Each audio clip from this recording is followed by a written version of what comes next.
না বসেন, ফ্যানের তলে বসেন। এখানে আসেন, এখানে আসেন। আমার ভিতরে আমার বদলি করবে বড় আগালি আমার বসে বলেন, বসে বলেন। 21 তারিখ ঠিক আমারে বলছাও জান্নাত জান্নাত আমারে বলছাও আমি বুঝতে পারতেছি না। ঘটনা কিসে বলেন, ঘটনা বলেন। একটু চেহারা বসা রাখি এই ওনাকে ধরে বলেন না, স্টাফ কোথায়? আমরা পুরুষ মানুষ কিসে ঘটনা কি বলেন? আমারে তুলো আমারে ধরে ধরে চেহারাটাতে বসা তুলো আপনারা হাতে ধরে সমস্যা না, হাতে ধরে বলেন না। সাইডটা দিয়ে একটা ওখানে বসো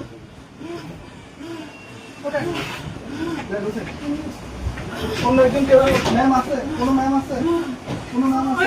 এই মহিলাটা স্টাফকে ডাকো।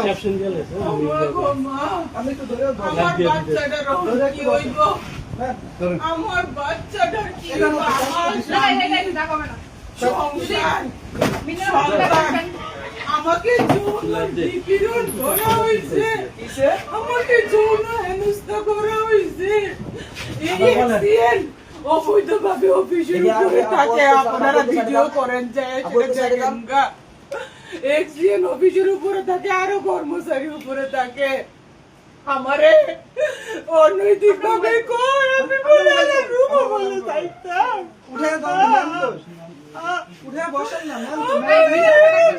হয়রানি করতে কবে হয়রানি করতে কবে আমারে 21 তারিখ থেকে এর আগের থেকে আবার আগে প্রস্তাব দে এবারে রুমও বলে যাইতাম এক্সচেঞ্জারে রুমও বলে যাইতাম বেড়ারে বলে খুশি করতাম আর নাহলে আমারে বলে বদলি বলে করে দিব নাম কি ওনার আছে? নাম আমার কি? নাম আবুল খায়ের নির্বাহী প্রকৌশলী আমার অফিসের খেয়াল করেন, ওর পুরো এরপরে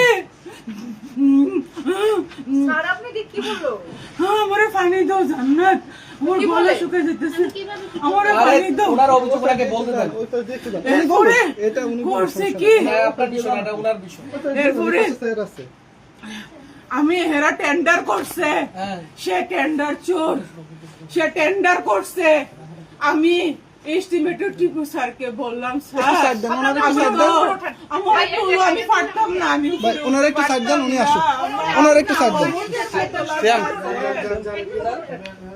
আমার তুলো আপনার নাম কি? আপনি কোন পোস্টে আছেন আর কি সমস্যা বলেন? আমার নাম মুসাম্মদ তাসবিন আক্তার আচ্ছা, কি হয়েছে? ঘটনা কি হয়েছে? ম্যাডাম ওঠেন, উঠে বসেন। ম্যাডাম, হ্যাঁ উঠান উঠান, হ্যাঁ দুজন ধরেন। না উঠলে কি ইয়া করা যাবে? একটা মানুষের একটু ক্যামেরা ইয়ে করে বসে যাও,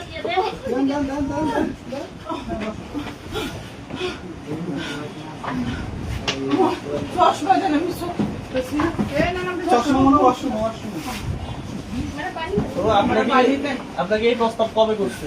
আমাকে উনি অফিসে আসার পর থেকেই করতেছে কত মাস, কত দিন? এটা প্রায় 2-3 মাস ধরে উনি এটা করতেছে তো যাক এটা যেহেতু কোনো লিখিত প্রমাণ নাই উনি আমাকে মৌখিক ভাবে বলে উনি তো অনেক চালাক উনি আমাকে মৌখিক ভাবে বলে এই জন্য আমি আর এটার পদক্ষেপ নিতে পারতেছিলাম না সেই কারণে আমি চুপ ছিলাম কিন্তু আপনার উদ্যোতন কোনো কর্মকর্তাকে জানাইছিলেন?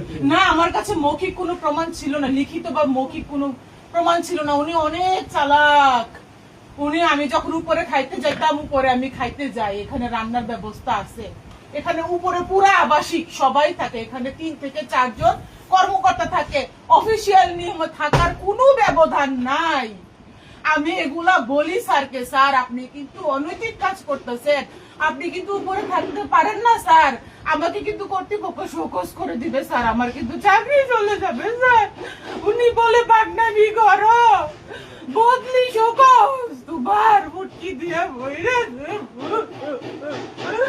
আমারে বুঝাও আমি স্যারেরে কইলাম স্যার আপনি যে লাস্ট যে টেন্ডারটা করলেন 19 প্যাকেজের আপনি যে লটারিটা করলেন স্যার আমি তো কইতাম পারি না মেমু বই সাইয়া আমি দেখি স্যার এই লটারির উইনারদেরকে আপনি ল্যাপে অর্ডার সঠিকতা যাচাই করার জন্য চিঠি দিছেন স্যার সেই স্মারক বই আমার লেখার কথা স্যার ওই স্মারক বই আউটসোর্সিং লেখে এই ব্যক্তি আউটসোর্সিং লেখে আমার স্মারক বই আমার অফিসে কোনো মূল্য নাই আমার, আমি একজন প্রশাসনিক কর্মচারী আপনারা হিসেবে। এখানে এই খাতা লোকটা আছে কথা 10-15টা বা 20টা, বন্ধ করেন। প্রত্যেকটা খাতা আমাদের এন্ট্রি আছে। আমরা এখানে আউটসোর্সিং হলো আমরা এই অফিসে কাজ করি। এই লোকে আচ্ছা, আপনার দিকে আমার আমি জানি না ক্যামেরা ধরছেন প্রশাসনিক সেই সুবিধা কোনো- বলছি। প্রশাসনিক কোনো অর্ডার আছে কিনা, আমার এক্সিএন এর লিখিত কোনো অর্ডার আছে কিনা, ওরকম কোনো অর্ডার আমি শো করি নাই, আমি দেখি নাই। তারা যে মেমু বইটা তারা যে লিপিবদ্ধ করতে পারে, এই অর্ডার তো আমি দেখি নাই, স্যার তো আমাকে দেখাই নাই। আমি বললাম এস্টিমেটর টিপু স্যারকে, স্যার আপনি যে পে অর্ডারের জন্য যে চিঠি দিচ্ছেন, এই চিঠি তো আমি করছি না, এই চিঠির স্মারক তো স্যার 423, এই চিঠির স্মারক স্যার 423 স্যার হবে। এটা আমার চিঠি স্যার, এটা আমি দাখিল করব, এটা আমি স্মারক না বইয়ে লিখবো, এই চিঠির নিচে স্যার আমি ইনিশিয়াল করব স্যার। এটা অপ্রশাসনিক ভাবে এই চিঠিগুলা কেন যাচাইয়ের জন্য ব্যাংকে যাবে স্যার? তখন টিপু স্যার আমাকে বলে, নয়া ফুন্দে বাল উঠছে, অফিসারকে আসেন কাউন্টার করতে, চার্জ করতে। আমি বলি স্যার আমি তো আপনাকে চার্জ করতে পারি না, আমি কর্মচারী স্যার, চার্জ করার ক্ষমতা স্যার আমার নাই। স্যার আমি প্রশাসনিক ভাবে জানতে চাইছি স্যার, আপনারা কেন এই টেন্ডার নোটিশ যে লটারি যে করবেন, কেন নির্বাহী প্রকৌশলীর আদেশে সই করা একটি পত্র আপনারা কেন দাখিল করেন নাই স্যার? এই পত্র তো আমি দাখিল করার কথা। কোনো সময় অফিসে অডিট হইলে এই প্রশ্ন তো আমি সম্মুখীন হব, আপনি কেন এই টেন্ডারের লটারি প্রকাশের তারিখটি আপনি নোটিশ বোর্ডে দেন নাই এবং কর্তৃপক্ষকে অবগত করেন নাই? তখন কি আমার চাকরি থাকবে?